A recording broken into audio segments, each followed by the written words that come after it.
But right now, Chef has a little something to say about the Mariners. Do you remember when, back in June, Mariners were flying high with a 10-game lead over the Astros in the AL West? It is not exactly the textbook Cal Raleigh walk-off. You win tonight, the Astros lose, the Rangers lose. That's a pretty good Friday. Always good when the Astros lose, right? Now the Seattle Mariners will be watching the playoffs at home again, just like they have for 22 of the last 23 years. The last time the Mariners won the AL West, the median home price in Washington State was $179,000. Mariners fans on X are losing it. The Mariners fans have really reached the end of the line. You. So let's do this together. So grab your pillow right now. Grab that pillow and let's scream. Give me 1 sec. 3, 2, 1, go! Because it's like, well, to change anything, you need to change the ownership. And then if you can't change the ownership, how can you enjoy things? So I want to talk about the ownership and what they owe both the fans and King County taxpayers. So under the new 25-year lease of T-Mobile Park, the M signed in 2018. By the way, they leased the stadium from us, the taxpayers. Ownership is required to continually upgrade the fan experience. They must, quote, maintain and improve the ballpark to ensure it remains among the top 1/3 of all MLB ballparks. And they're responsible for, quote, managing overall fan experience. I got to ask, have the Mariners improved the fan experience at all? Is the product on the field among, let's say, the top third of all MLB ballparks? I don't think so at all. So I got to say, the single most important thing to the fan experience is seeing a winning team on the field. Mariners ownership has utterly failed to deliver on the terms of their lease, and they've been lining their pockets with our cash while paying this pittance of money to field a middling team. Seattle Times, payroll stands at about $145 million. That's the highest it's been since 2019, and it's also in the bottom half of Major League Baseball. Sports Illustrated, the Mariners made $396 million last year. Only 7 teams are spending a lower percentage of that revenue on this year's roster.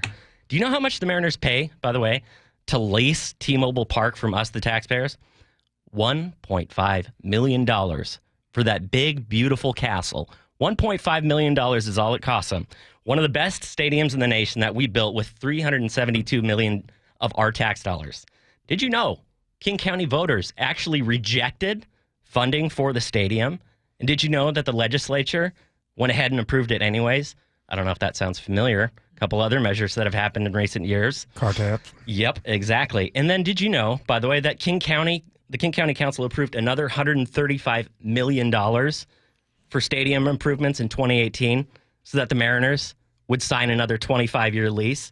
So in my very non-legal opinion, the team ownership has continually violated their agreement with King County, with their own players, and let's face it, an entire generation of fans. And if the Mariners ownership thinks improving the fan experience means parachuting a bunch of hot dogs down from the 300 level, like, I don't know, Marie Antoinette throwing coins at the peasants, good luck. Because you know what, guys? I don't think Mariners fans are going to stick around for that long. There's not going to be another generation that grows up loving this team. And if ownership does not pay attention... Going and goodbye, baseball! I don't even know if I can call myself a fan anymore right now. Woo. Okay, so first of all, great job.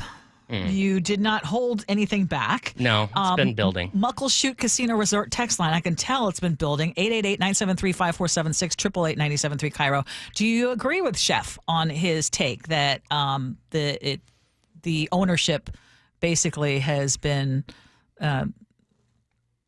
taking advantage of us as taxpayers? I was going to use another word, but I won't. You can fill in your own blank. Okay.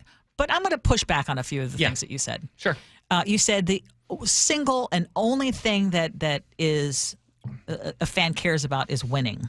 The most important thing to a fan experience is if you field a winning team. Yes, but do you argue that fans do not enjoy their time when they're at the stadium? Because I will say, I'm going to go tomorrow. I'm going to have a good time. And yeah, they have zero You go there for the possibility. vibe and the ambiance and Yes. to chat. And if you want a really nice place to sit in for 3 hours in a beautiful environment and pay $16 for a beer, that's the only place you can really do it. Otherwise, you can go to the park and sit there for free. Okay. Are there teams that spend more than the Mariners do, and they also don't have a winning record?